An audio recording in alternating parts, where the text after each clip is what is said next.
palliative care is an approach which recognizes, first of all, that the unit of care is not only the patient but the family or the loved ones around the patient. Secondly, that addresses and aims to alleviate total pain in the dimension of physical pain, psychological pain, social and emotional pain or interpersonal, and spiritual.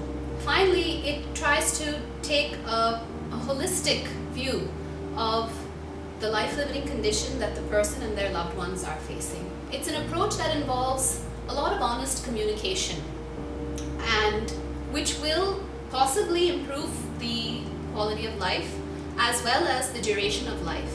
However, this is going to be a very psychologically difficult time, not only for the child, but the siblings, the parents, the grandparents, the loved ones who surround that child. So if you take the experience of a patient, for example, who is diagnosed at an early stage with, say, breast cancer, and the disease-modifying intervention is to do a mastectomy for the woman, which will definitely add years to the life. There will be a lot of psychological and social issues for the woman. There will be a need for psychological support from the time of diagnosis. There will be, of course, there may be pain issues because there is the post-mastectomy pain syndrome that we know about. There are issues of lymphedema of the arms. So there's the issue of scarring, of physical disfigurement, of if there has been chemotherapy as well, then there's loss of hair. And these all have a profound impact on the person who is facing this diagnosis and the loved ones around them.